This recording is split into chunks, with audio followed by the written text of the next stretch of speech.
Welcome back, everybody. This is our first in our series of Bushcraft Basics.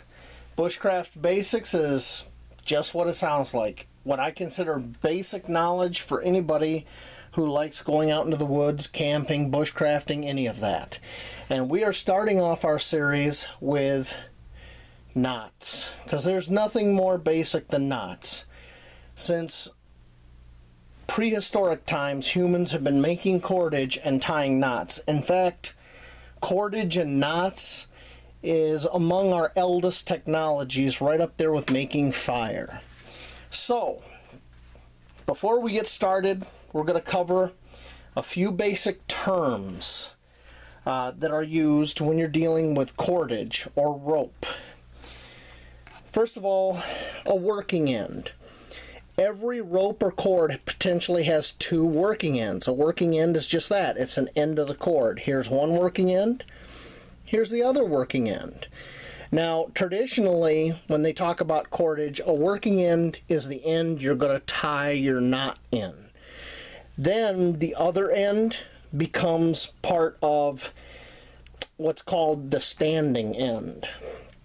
Now, there's also a term called standing part, and essentially that is the center part of the rope that doesn't have a knot tied in it. I know it's a little weird and stuff, but these are the terms that have been used with rope and all that for a very long time. Now we're going to talk about overhand and underhand loops. That is an overhand loop. This would be considered, because it's coming from the standing end, this would be an underhand loop. This is an overhand loop because it's going over the standing end. Okay? So those are the basic terms. Now let's get on to the knot. Our knot today is the Bowline Knot. It's an old knot, and it's still very useful today. It's quick and easy to tie, creates a loop that does not collapse on itself. So, to tie the Bowline Knot, we create an overhand loop.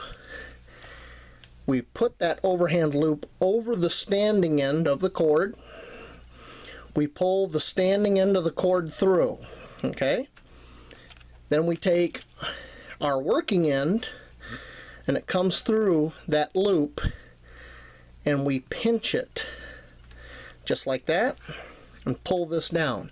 Now we just tied a really tiny bowline.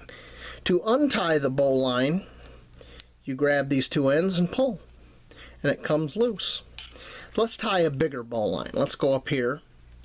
We create our overhand loop over the standing end of the cord, pull the standing end of the cord through, and then we come through, pinch, pull. There's a bowline knot. Now traditionally, a bowline will have this tag end on the inside of this loop. If you tie it the other way, which I'm going to show you in a minute, you'll have this tag end of the cord outside the loop. This has always been considered a little bit more secure, and if you really wanted to secure this loop from coming untied, you would tie it with this a lot longer and just tie an overhand knot right against here. Okay, so let me show you an outside bowline knot. Very simple. It's going to be the same thing. Overhand loop over the standing end of the cord, pull some standing end of the cord through, but instead of coming through the top, you come through the bottom. Pinch and pull. And see, the tag end is now outside the loop. That would be considered not a proper bowline, but I see a lot of people still tying them that way. And then we just grab these ends here and here. We just give it a tug and it comes right apart. Now, tying a bowline like that's great, but what about tying around something? Let's say this is a tree or post. This is just my Langsky C-clamp for my sharpening system. So I'm going to show you an easy way to do this. So this is the standing end of the cord, right? This is our working end. You would guesstimate how much cord you need to go around your object. We would do this again. We'd make our overhand loop over the standing end, pull the standing end through. Then take our tag end going around our object. Oops, I was going to tie it backwards. We take our standing end, we go around our object through, pinch, and pull. Now we've tied a bowline around our tree, our post, whatever. And to untie, it's the same thing. No matter how tight you tie this, if you just give these a pull, it comes right apart. And that's one of the reasons why people, and myself included, say the bowline knot is weak in the guts. It's because when we tie it, okay, we make our little loop, unless this is under tension, if I tied it just like this and put it in my pocket and walked around all day, what happens is a lot of modern cord, even this paracord, has kind of a slick sheath to it. It's bouncing around in the pocket like this all day, okay? And what happens, and I keep doing this, watch, look, look, look, see that? It started coming apart. Now, you can fix that, of course, if you just tied this like so with plenty of extra cord, okay?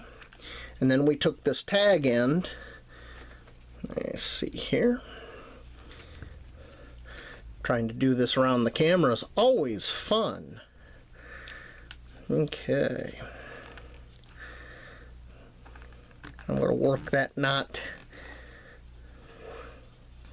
down, and I'm going to kind of tighten this as best as I can. Okay, so there we have an overhand knot right against our bowline. Now that's in the pocket, that's bouncing around. It can still work loose, but it's a little bit harder to work loose. It kind of holds a little bit of the tension, but it can work loose. And then to untie it, it's the same procedure. See that? So that is the bowline knot. You should practice tying it as I've shown you. Practice tying it around an object, and then practice tying it around your body. When I was at 10th Mountain, we were a mountaineering division, and you learn this knot. And the reason you learn this knot is if you're in a situation where somebody is putting rope down to you, you're below them, you're expected to take this cord or rope, run it under your armpits, around yourself, and then imagine this is around my body right now, and I'm tying a bowline knot. It's been a while. Okay? And that would be under my arms. Okay? And now I can be hauled up. They also teach that in some rescue, because this loop won't collapse, and when you compress your arms down against your sides, it helps lock this under your arms, and then you can wrap your hands around the rope like that. Okay? Bowline knot, very useful knot. Learn it, use it, and I'll see you later out in the woods.